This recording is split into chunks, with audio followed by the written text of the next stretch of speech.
not sure if we had actually talked about any like serious issues on this channel, like any serious topics, but yeah, today is definitely one that I will try to touch upon. So today I will be talking about 3 different medical conditions that I was actually diagnosed with a couple of years ago. So this thing that I want to make to like explain you my current situation with my health issues, with my medication, with the current life stage that I'm going through, I decided to divide into 2 different parts. In this video I will be explaining these 3 conditions, symptoms that I have from them, how they actually affected me and my life, my feelings, pretty much everything like that. And in the second video I will explain to you how I actually decided to like approach them and how I actually decided to, you know, just stand my ground with these conditions. So firstly, I'm going to talk about PCOS. I've actually been diagnosed with it when I was 11 or 12 years old. I think it was like 11 and a half, 12. PCOS is a syndrome. It is not a disease, it is not an illness, it is not something that is curable, and syndrome by definition is a collection of symptoms. And basically PCOS is a problem where women's hormones are out of balance. It is basically the hormonal out of balance problem syndrome, and I just mixed up all the words.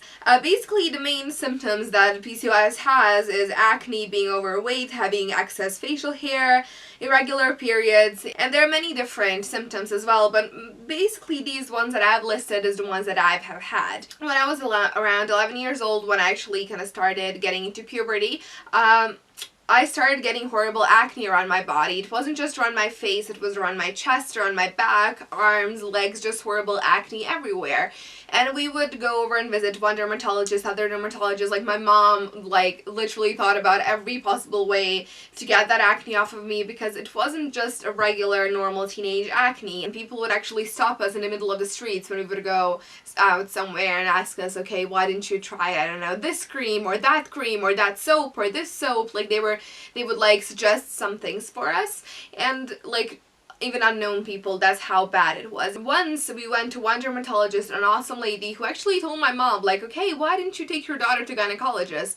And my mom was like, okay, why should I take my 11-year-old daughter to gynecologist? Gynecologist did the ultrasound of my ovaries, and we could literally see little like cysts. But I was like 11 or 12 at the time. They told me, okay, you have to lose weight, you have to get to the optimal stage, like you need to be like, they told me like 65. Even now they're telling me like 65 to 60 kilograms, that's what you need to be. And I was around 75 at a time, I believe, 70-ish. Probably. I didn't really have a wish to actually go and work out. I didn't really have a wish to go and eat healthy. You know, I wanted to eat Nutella, I wanted to eat cookies, I wanted to eat everything, you know. And I was like, okay, what the hell, a little PCOS thing. I mean, it doesn't really matter, does it? From then on, I would still be like gaining weight even more, like as the years passed, and I really looked I didn't really look the best, I do have to say that. I would have some of my good stages where I would say, okay, I have to like go back into it, then I would be really good for like a month, and I would lose a lot of kilograms in that like 1 month, and I would look awesome, and I would take so many pictures of myself at that time, and then it would go back actually.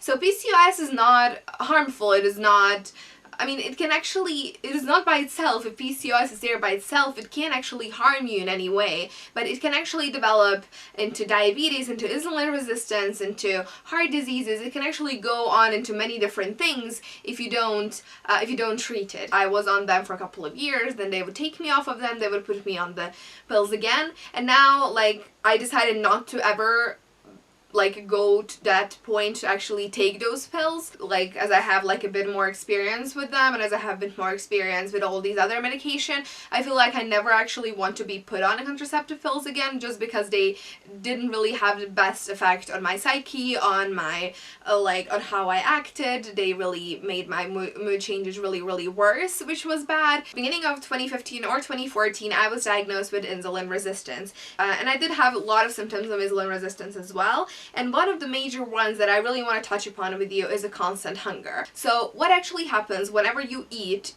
your body produces insulin, and your glucose level rises up in your cells.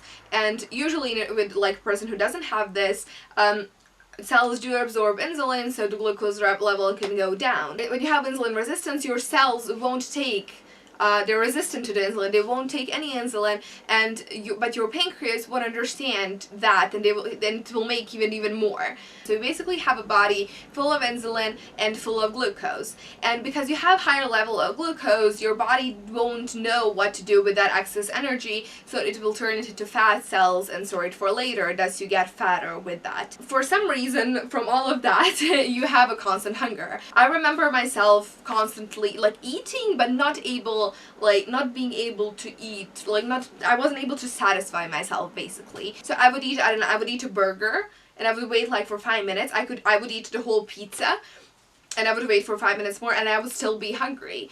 Or I would eat the whole, you know, the big chocolate where you can just actually take the 3 rows off, you know, the big Milka chocolate. I would eat the whole chocolate in like 20 minutes and I would still crave from something salty. Then I would go back to something sweet, and when I wasn't able to control myself, I would eat all of that. And also I was diagnosed with vitamin D deficiency, and that also connected to both of these, insulin resistance and PCOS, and I had really low levels in vitamin D, I had a really low energy, I wasn't able to do much ever, but it was like that extremely low that I wasn't able to buy the pills, you know, the normal pills, like supplements of vitamin D. I had to buy like specific, like really expensive, like drops. If I'm not regulated, I am constantly having mood changes. I'm constantly, as I call it, hormonal. I just don't, like in the morning, I really don't want to get out of bed. And it's not that I have a feeling, okay, I don't want to go out of bed today. It's honestly, I can't make myself psychologically to go to, I'm ugly to myself. I just want to cry in my bed. I wasn't able to sleep. I wasn't able to think properly. Mood changes were horrible. I would smile, I would laugh at one moment, I would cry in the next, be angry in the next one, and then laugh all over again. It was horrible. I really I really applaud my family who actually, they were all there the whole time, really supportive of me. So at the spring of 2015, I said to myself, like on the 1st March, I decided to actually go for the weight loss journey again and to be really serious about it. I was really successful. I lost 15 kilograms in like 3 months. I exercised, I was eating really healthy, and I did gain 10 kilograms out of those 15 back.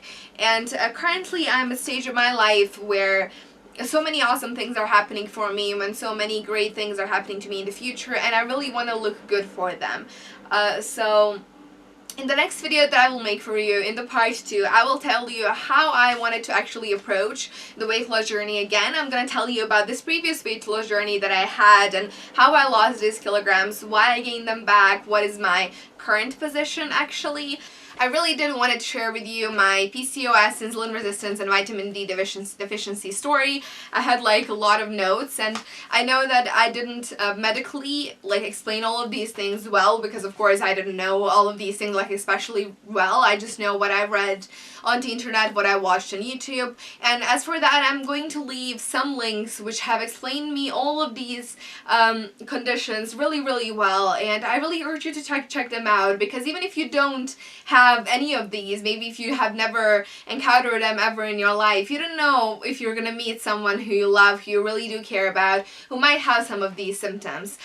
So yeah, we have Ezan now, so it's my cue to finish filming now. I don't want to stop in the middle. But yeah, thank you so much for listening. So yeah, thank you so much for being really patient with me in this video and listening through all of this, and please do check out the links which I will leave in the description below for you to actually educate yourself a bit more about this, about PCOS, insulin resistance, and vitamin D deficiency from doctors, from people who can actually give you some information on them for it to be accurate.